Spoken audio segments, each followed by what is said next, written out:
Naquele tempo, Jesus andava por cidades e povoados, pregando e anunciando a boa nova do reino de Deus.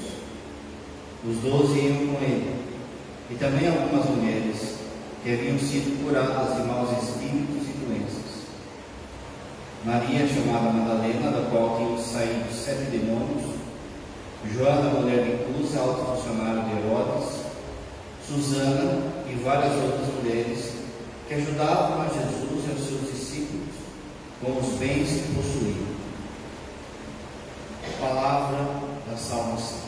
Glória a vós, Senhor.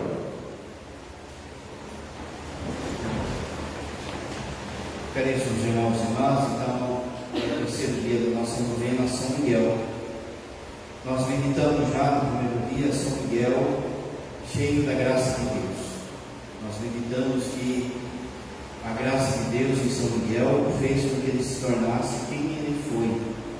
O seu amor por Deus é de fato o grito que ele dá, mas em tudo é um grito de amor. O amor que ele tem por Deus faz com que ele avance e puxe consigo também todos os outros anjos para a glória de Deus. É pelo amor que São Miguel conquista o céu. É pelo amor que São Miguel puxa todos esses anjos que têm sido justos diante de Deus. E é por isso que ele é um serafim, um anjo que pega fogo de amor por Deus, no mais alto grau do coro angélico. E é por isso também que ninguém amou mais a Deus do que São Miguel. Só a Virgem Maria e, na minha opinião, essa é a minha opinião, São José. Interessante, ninguém amou mais a Deus do que São Miguel. Ontem a gente viu que São Miguel, ele é o verdadeiro adorador do Verbo encarnado, do Verbo divino. E isso faz com que a segunda classe de anjos também adorem o Verbo divino. A gente viu no segundo, a gente sempre reza, né? No segundo coro, na segunda dezena, né? A gente fala dezena, mas não é dezena. A segunda dezena do Terço dos Anjos, pedindo que os querubins nos dê uma perfeita, a perfeição cristã. E a perfeição cristã, a gente viu ontem, nada mais é do que adorar a Jesus. Os querubins são os anjos que adoram a encarnação do Verbo. Como o padre já falou também, São Miguel, como ele é como se fosse um general, ele tem todas as outras patentes que tem abaixo dele. Então, tudo aquilo que os outros anjos abaixo dele fazem, ele também faz. Então, ele também, como a gente viu ontem, é o perfeito adorador do Verbo divino. Hoje, a gente vai meditar São Miguel coroado de honra e de glória. Está lá na ladainha. E a segunda coisa, a terceira coisa, aliás, são os tronos, né, que é dos tronos. Quando a gente reza a dezeninha lá do terço de São Miguel, a gente pede que os tronos nos dêem uma verdadeira humildade. Porque de fato, você se lembra, teve a prova dos anjos, o padre falou ontem. São Miguel responde com amor, mas essa resposta de amor de São Miguel, ela está embutida nele várias outras virtudes. Quando uma pessoa se santifica por amor a Deus, e de fato é assim, ela traz consigo outras virtudes embutidas ali. Então, a virtude, por exemplo, da obediência, nós vamos ver durante a novena. A obediência de São Miguel, a obediência dos anjos e a nossa obediência. Onde estava embutido nesse grito de amor a adoração do Verbo divino. Esse grito de amor também é um grito de humildade. Você se lembra que o padre falou que Lúcifer se revolta contra Deus por conta da sua soberba. Ele quis ser como Deus. Mas aqui é interessante você perceber o que de fato é essa humildade. Santa Teresa d'Ávila, ela vai ensinar que a humildade é a verdade. Então, aqui já tem duas virtudes que andam juntos: humildade e verdade. São Miguel, então, quando ele grita quem é como Deus, ele dá espírito de amor por Deus, ele manifesta ali a sua humildade e uma verdade. O coro dos tronos, que a gente vai ver hoje, também nos ajudam a essas duas coisas, a termos humildade, uma verdadeira humildade, e buscarmos sempre a verdade. São Tomás de Aquino, ele define mais as coisas, né? E ele vai dizer assim: a humildade é saber quem você é diante de Deus e diante das pessoas. Ou seja, é verdade, né? Você sabe a verdade de você. Você sabe quem você é diante de Deus e diante das pessoas. A verdade é quem você é diante de Deus. Veja, a gente é criatura, a gente não é Deus. Toda vez que eu, por exemplo, confronto a vontade de Deus, questiono a vontade de Deus, eu estou querendo sair do meu lugar de criatura e me colocar como Criador. Toda vez então, que eu questiono a Deus, eu estou sendo soberbo. Toda vez que eu questiono a ordem estabelecida por Deus, eu estou sendo orgulhoso e soberbo. E assim foi com Lúcifer. Ele questionou a ordem estabelecida, ele questionou o projeto de Deus. Saber quem eu sou diante de Deus, eu sou criatura. Quando eu quero, por exemplo, controlar as coisas, quando eu quero que as coisas saiam do meu jeito, na minha hora, existe ali um rascunho de soberba, um desejo de ser Deus, um desentendimento de quem eu sou. Quando eu não reclamo, quando eu quero controlar as coisas, quando eu desconto esse controle, às vezes, em outra coisa.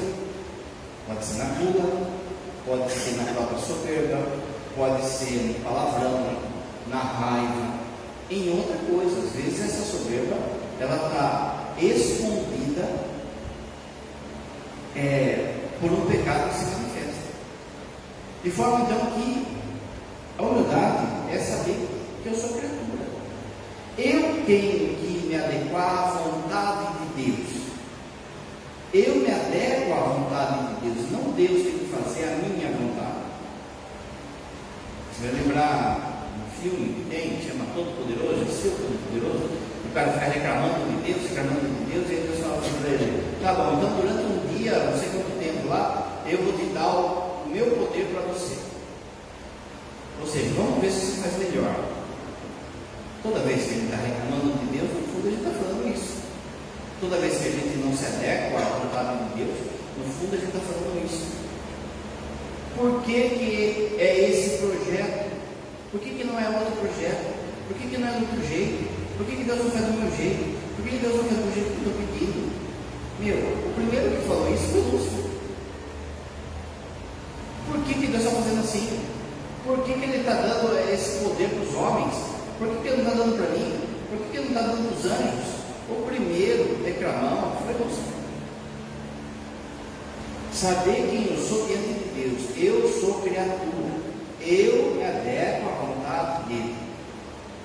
Saber quem eu sou diante dos homens. No caso aqui, diante dos anjos.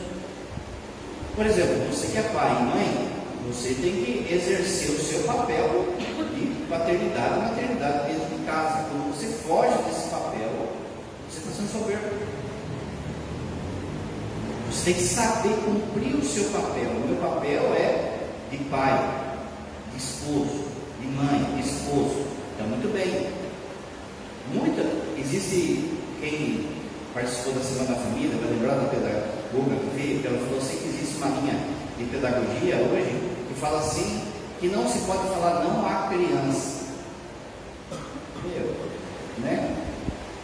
É o capiroto, de forma de tese. Porque o pai e a mãe, ele é chamado sim a ser amigo do seu filho, a ser amiga da sua filha. Não é do que isso.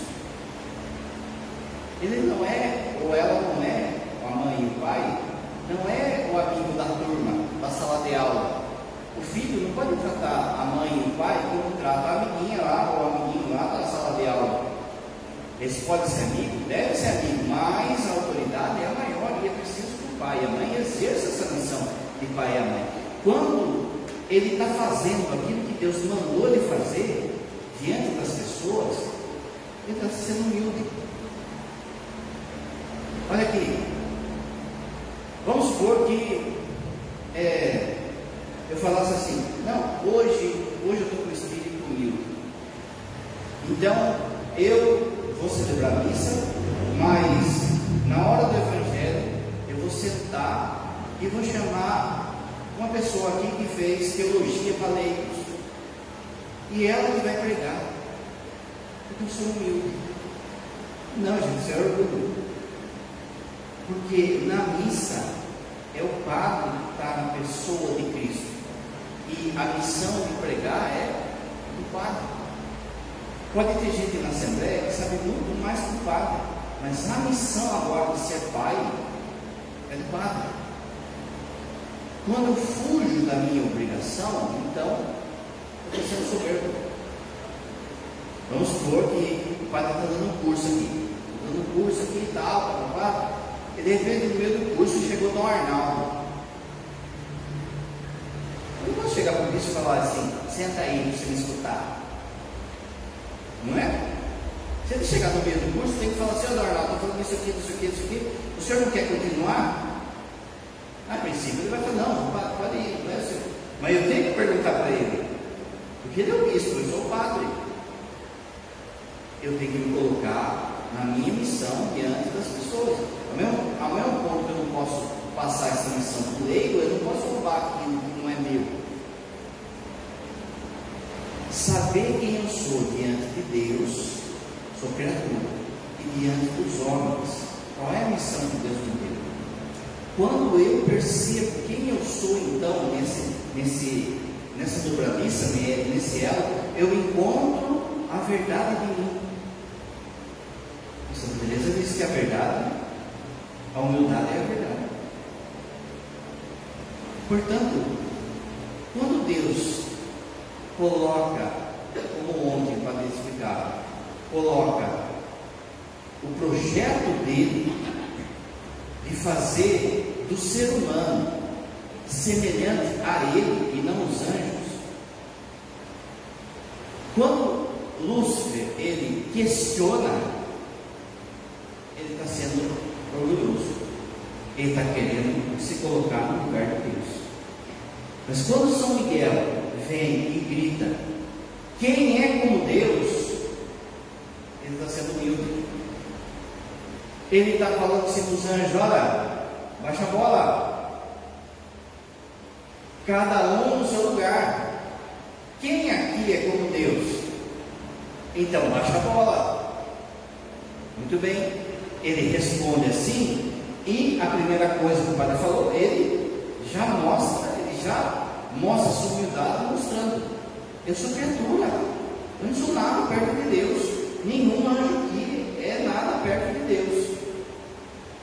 A segunda coisa é saber quem ele é diante das pessoas. O fato, lembra que o padre falou no primeiro dia, o fato dele ter dado esse grito de amor fez com que ele se tornasse o maior dos anjos. Aí é que entra a segunda parte da humildade. Isso não fez dele soberbo. Lúcifer pensou: se Deus vai se unir com o homem, ele vai ter que se unir com o maior de todos. O maior de todos sou eu. Ou seja, Lúcifer já estava com o coração já podre já. São Miguel não. É por isso então que ele é coroado de honra e de glória. A humildade coroou ele de honra e de glória. Sabe aonde a gente vê isso de novo aparecer? De modo mais perfeito ainda? Na Virgem Maria.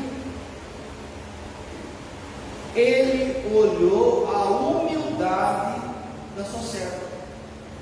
Por isso todas as gerações me chamarão bem-aventurada. Ela sabe que ela é rainha, ela sabe que ela é mãe de Deus, mas isso não fez dela soberba. São Miguel sabe que é o príncipe dos anjos, sabe que todos os anjos o honram, e todos os anjos coroam ele com honra e com glória, mas essa coroa de honra e de glória, acima de tudo, é Deus que dá. E ele não fica soberbo. Assim será conosco também no céu. Teremos uma verdadeira humildade.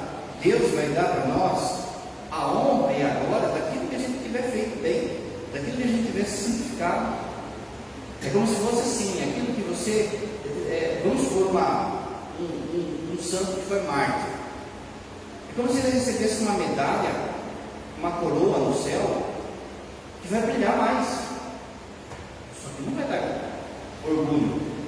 Ele vai saber quem é Deus, vai saber quem ele é. Ele vai olhar, por exemplo, para os apóstolos, vão ver o quanto que eles foram mártires, e vão ver assim, perto dos caras não custa nada. Agora, São Miguel, então, ele dá esse espírito de humildade, aquilo que o padre falou. Um verdadeiro devoto de São Miguel, aliás, para ser verdadeiro devoto de São Miguel, não dá para ser soberbo. Se for soberbo, vai apanhar, porque é algo que ele não suporta, porque justamente é afronta contra Deus. Então, se você de fato é devoto de São Miguel, para de reclamar, para de murmurar, para de achar que Deus está devendo para você, para que o mundo está devendo para você, para de fugir das suas obrigações, para de fazer, de deixar de fazer aquilo que você tem que fazer. Com humildade, é verdade. E aí vem então esse terceiro grupo de anjos, que são os tronos. A palavra em hebraico é ofanins. Ofanins, ele pode ser tronos ou pode ser sédia. Sédia, na liturgia, é a cadeira do padre. Aliás, aqui um toque já. Na cadeira do padre também não se pendura nada. É igual o altar, a gente não fica colocando coisa no altar, porque é uma presença de Jesus ali. Então, por exemplo, a hora que o alcoólico está segurando o microfone, ele não pode descansar o microfone no altar, não é mesa. E ele não pode descansar o microfone na sédia, nem toalhinha, nem nada. E se for a sédia do bispo, ainda é mais ainda. E se for a sédia do Papa, mais ainda. Por quê? Porque há uma presença ali. Então, esses anjos, eles significam, eles simbolizam como se fosse aonde Deus se senta, o trono de Deus. E é por isso que eles têm a ver com humildade, porque tipo assim, Deus se senta em nós, não é gente que aparece, ele que aparece. Quando o padre está sentado aqui, ó, não é o padre que você está pousando aqui, ó. Não aparece a cadeira, não é? A cadeira fica escondida atrás do corpo do padre. É assim também. De modo que, lá no livro de Ezequiel, olha que fala, quando Ezequiel tem uma visão sobre os tronos. Enquanto eu olhava, vi 4 rodas, que é uma outra tradução. Porque, pensa assim, que Deus vem numa carruagem. Há algo que sustenta a glória de Deus ali. As rodas, a sédia, a cadeira, o trono. Então, quando Ezequiel, é lógico que o anjo não é uma roda, mas quando Ezequiel tem essa visão, para representar isso, a humildade desses anjos, aparece então o Filho do Homem, né?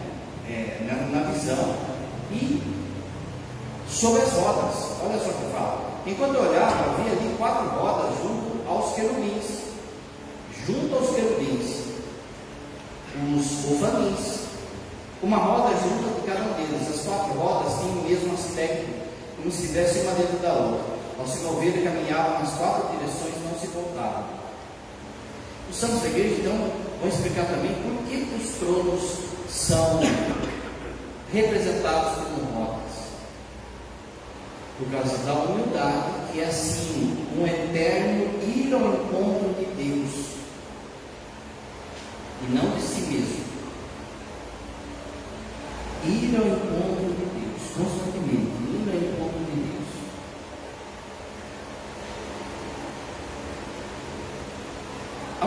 aparecer de novo na Bíblia, no Apocalipse.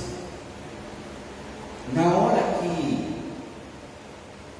João tem a visão da Nova Jerusalém, do Palácio Real, ele vê ali 24 anciãos sentados sobre os tronos. Esses 24 anciãos são os 12 filhos de Jacó, que disso aí saiu o povo de Israel. Olha só como as coisas vai ligando, né? Na ladainha a gente fala assim que São Miguel, ele é príncipe e condutor do povo de Israel. Deus deu uma missão a São Miguel de conduzir o povo da Bíblia. Depois na ladainha fala que Deus deu a missão de São Miguel conduzir a igreja. A gente está rezando todo dia na quaresma, a gente está rezando na novena, que nós agradecemos por bondade de Deus de ter dado São Miguel como príncipe condutor da igreja. Os primeiros 12, o Antigo Testamento. O segundo 12, os apóstolos, a igreja, o Novo Testamento. Então, esses anjos são os anjos que dão sustento. Lembra? Trono, roda, cédea, dão sustento à verdade que vem da igreja. Humildade e verdade. Lembra o que falou? O que faz com que a igreja não desemboque em pensamentos pessoais? Está fundamentada sobre os apóstolos. Os apóstolos sentam sobre os anjos, os tronos, que são humildade e verdade. O Papa João Paulo II, aliás, além disso, e por causa disso, se eles são humildade e verdade, eles também são os anjos da justiça. Mas depois o Padre vai falar em outro. Se eles são da verdade, eles sabem o que é certo e o que é errado. Eles inspiram a igreja a não cair em, você viu na primeira leitura, em fábulas, em contos, em novidades do momento. Você viu que falou no Salmo sobre a humildade, falando: bem-aventurados aqueles que são verdadeiramente humildes, pequenos. Na carnação do Evangelho a mesma coisa. O Papa João Paulo II, ele diz assim: os tronos são por excelência os anjos da humildade. Está vendo? Então, não é coisa assim antiga, medieval. João Paulo II. João Paulo II está alertando a gente disso. Muito bem. Se eu vejo que eu não estou aceitando a vontade de Deus na minha vida, se eu estou brigando com a vontade de Deus na minha vida, se eu fico murmurando, se eu fico reclamando, se eu reclamo para fazer as minhas obrigações, se eu questiono Deus, questiono a igreja, você tem que rezar para São Miguel, o coro dos tronos, para que o Senhor me conceda uma verdadeira humildade, uma verdadeira verdade, e não a minha verdade. Que eu, como uma roda, vá ao encontro de Deus e não ao encontro de mim mesmo. Canta as oferendas.